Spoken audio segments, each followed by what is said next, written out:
Hello, friends, and welcome to Star Tears. Today, we honor the lives of 6 extraordinary individuals who passed away on November 10, 2025. Every life has a story. Every story carries influence. In this episode, we will explore the journeys, challenges, and achievements of these 6 remarkable people whose lives inspired generations and left lasting legacies. Let's begin with the first of these unforgettable lives. Rudolf Adler was a Czech documentary filmmaker and television producer, known for his fearless commitment to truth and his profound influence on generations of filmmakers. He was born in 1941, in a country where people learned to watch what they said, where walls could listen, and where silence often felt safer than honesty.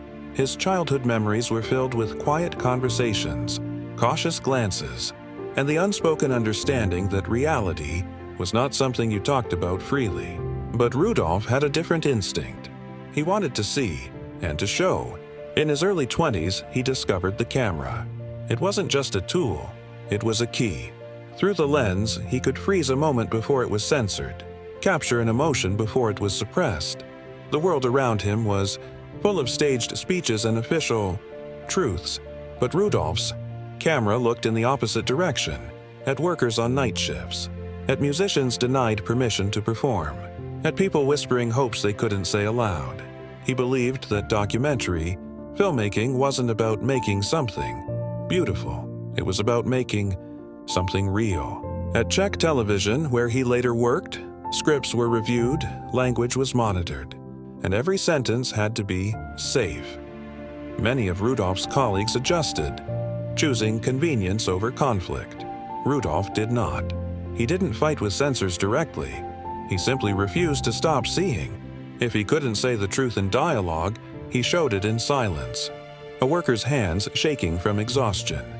A quiet tear on a musician's face after a rehearsal was shut down.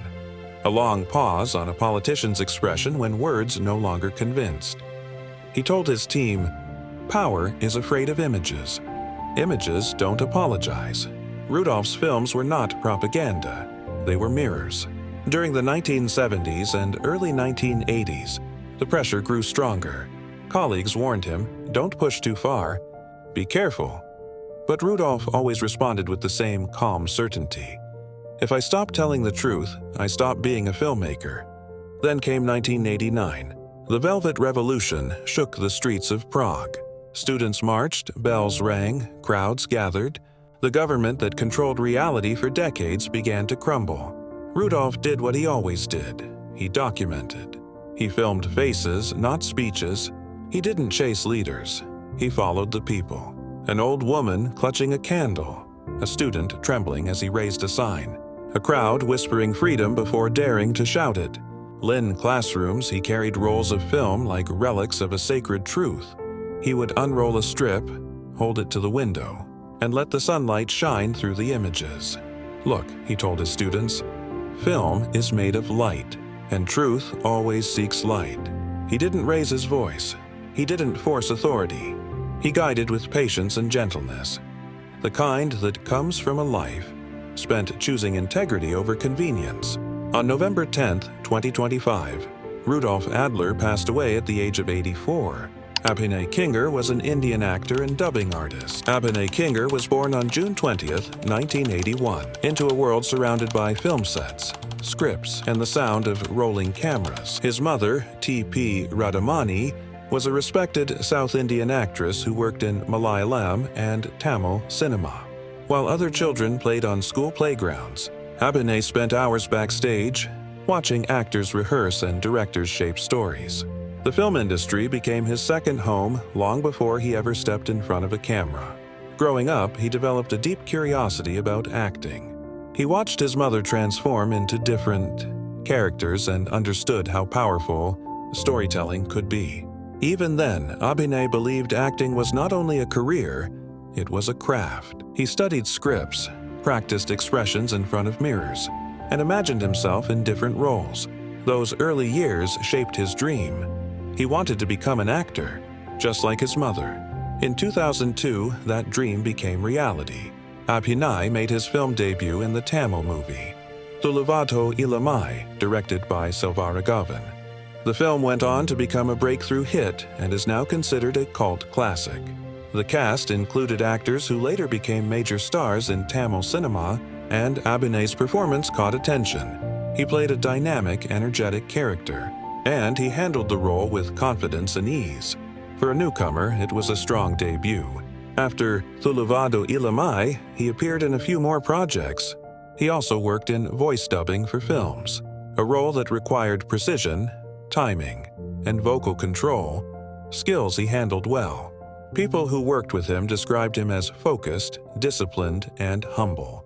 He arrived early, memorized his lines, and treated every opportunity seriously. But the film industry is unpredictable. New actors entered the spotlight, and competition grew tighter every year. Despite his talent and dedication, major roles did not follow. Abhinay continued to audition, meet directors, and look for new opportunities, but offers became rare. He shifted more toward supporting work and voice projects to stay connected to cinema. During this time, his personal life faced a difficult moment. His mother, Radhamani, passed away, and her loss affected him deeply. She had been not only his parent but also his anchor in the film world. The one person who understood his passion, his determination, and his struggles. After her death, Abhinay became more private and less visible in public events. The absence of family support, combined with irregular income, made life harder.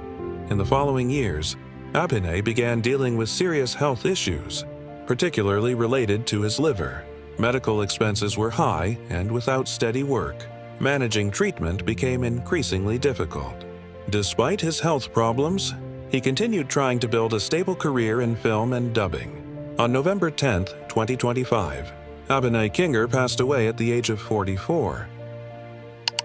Georgy Kirilovich Yury Tolstoy was a Russian naval officer, historian, and diplomat known for his contributions to maritime strategy and his influential role in naval education. Born into the Tolstoy family, a lineage with a long history of service and intellectual achievement, Georgy Kirilovich displayed a keen interest in the sea and military affairs. From a young age, his early years were shaped by a combination of rigorous education and exposure to Russia's naval traditions, fostering both discipline and a deep sense of duty. He enrolled in the Naval Academy, where his aptitude for strategy and navigation quickly became evident. Graduating with honors, he began his career in the Soviet Navy, participating in various assignments that tested both his leadership and technical skills. Colleagues remembered him as meticulous, dedicated, and unafraid to make difficult decisions under pressure. Over the decades, Tolstoy's career extended beyond active service. He became a respected historian and strategist, publishing works on naval warfare, maritime policy, and the evolution of naval tactics in the 20th century. His insights bridged historical knowledge and modern strategic thinking, influencing both naval officers and policymakers.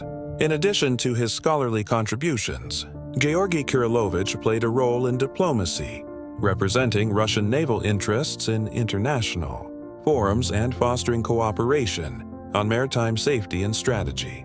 His ability to combine practical experience with intellectual rigor made him a trusted advisor to multiple generations of naval leadership. Throughout his life, Tolstoy remained deeply committed to education, mentoring young officers and lecturing at naval academies. His colleagues described him as patient, thoughtful, and tireless in passing on the lessons of history and experience. On November 10, 2025, Georgy Kirilovich Yury Tolstoy passed away, leaving behind a legacy of service, scholarship, and mentorship. His contributions to naval strategy and education continue to resonate within Russian maritime circles, ensuring that his influence endures beyond his lifetime. Dejan Ristanovic was a Serbian computer scientist, engineer, and pioneer in information technology, widely recognized for his contributions to computing and the early development of the Internet in Serbia. Born in 1953 in Belgrade, Serbia, Dejan displayed a fascination with technology and mathematics from a young age. As a child, he spent hours exploring electronics, experimenting with circuits, and learning programming languages as soon as they became available in his country. His parents, recognizing his curiosity and dedication, supported his academic pursuits, encouraging him to study engineering and computing. Ristanovic attended the University of Belgrade, where he earned his degree in electrical engineering and computer science. Even as a student, he was known for his innovative thinking and technical skill, quickly gaining recognition from professors and peers alike. After graduating, he began working in research and development, contributing to some of the earliest computing projects in Yugoslavia. During the 1980s and 1990s, Dejan became a central figure in introducing and promoting modern computing technology in Serbia. He worked on developing networking infrastructure, software solutions, and educational programs aimed at equipping the next generation of engineers and programmers. His work was not limited to technical achievements. He was also deeply committed to fostering collaboration among scientists and engineers, understanding that progress in technology required shared knowledge and community. In addition to his technical work, Ristanovic was a passionate educator. He taught courses at the University of Belgrade and delivered lectures at conferences across Europe, explaining complex topics in a way that inspired students and colleagues. Many of his former students credit him with sparking their interest in computer science and guiding them toward successful careers in technology. Ristanovic's career also intersected with public service. He advised governmental and academic institutions on digital infrastructure development, cybersecurity, and information policy, playing a role in shaping Serbia's approach to technology during a period of rapid global change. His expertise was sought not only nationally but also internationally, as computing and networking became critical to both industry and government. Beyond his professional life, Dejan was described as a dedicated mentor, a curious mind, and someone who approached both problems and people with patience and care. He remained active in research and teaching throughout his life, continuously exploring new ideas in computing, programming, and network systems. On November 10, 2025, Dejan Ristanovic passed away, leaving behind a legacy of innovation, mentorship, and dedication to the advancement of technology. Zato što piše neki 23. april 79. kad si dobio... Prvi džepni računar, kupio Texas 50. Ti ga zoveš računar, to je zapravo bio kao kalkulator onaj neki. Kalkulator, ali se programirao kao i računari, onda nije baš moglo da se nađe računar, pogotovo kod nas u nekoj prodaji, i to je bio jedini računar koji je čovek mogao da sebi priušti, da ima ga stvarno kod kuće, da nije u nekom računskom centru na fakultetu ili nekde. Raja Irfan-ul-Haque Siddiqui was a distinguished Pakistani diplomat, civil servant, and policy advisor, whose career spanned decades of service in the Foreign Ministry, international relations.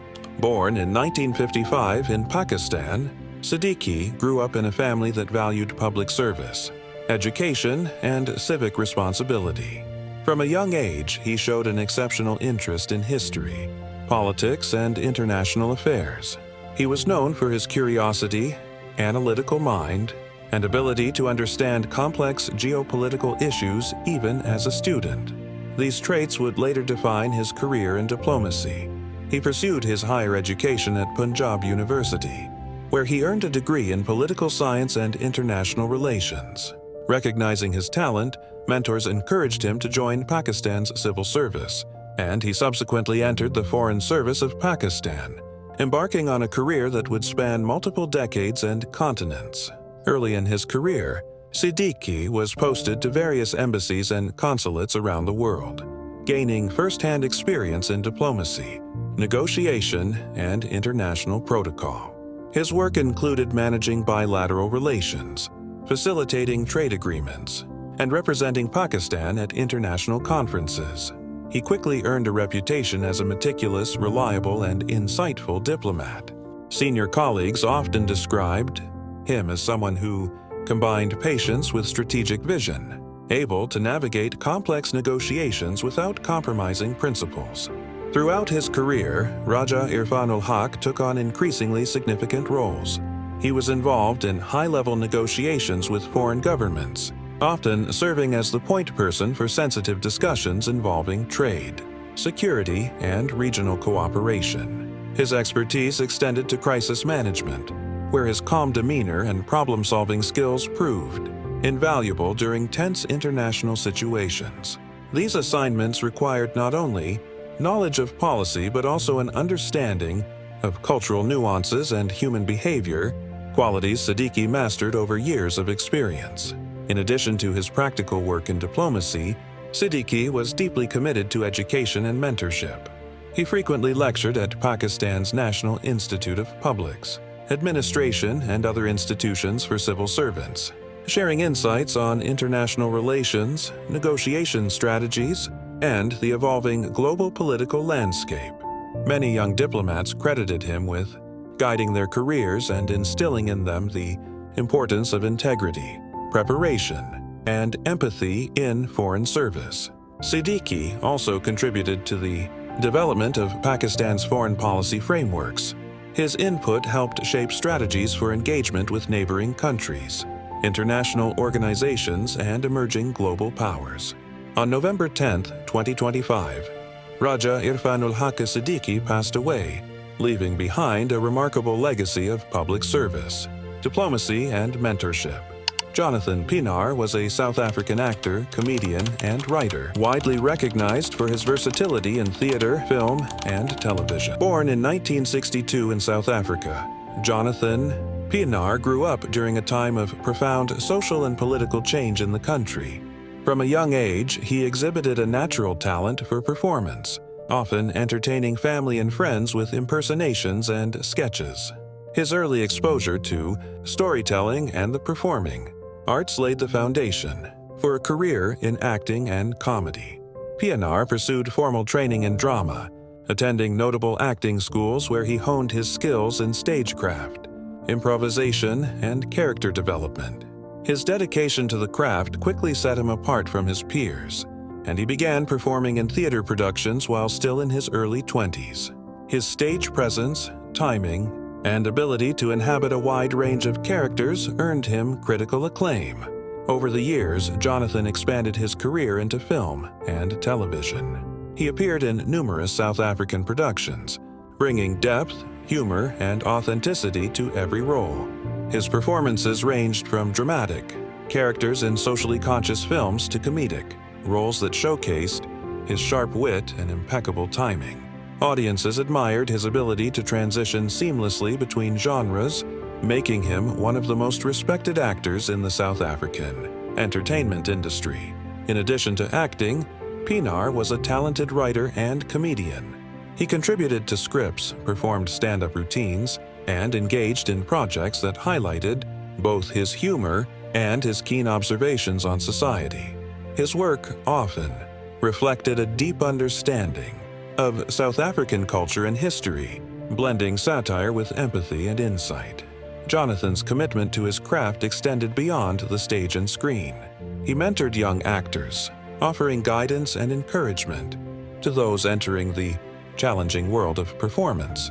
Colleagues frequently noted his generosity, professionalism, and dedication to nurturing talent within the artistic community. Throughout his life, Pienaar remained deeply connected to the transformative power of storytelling. He believed that acting and comedy were not merely entertainment but tools for reflection, dialogue, and social engagement. This philosophy informed his choice of projects and the way he approached each performance. On November 10, 2025, Jonathan Pienaar passed away, leaving behind a rich legacy in theater, film, and television.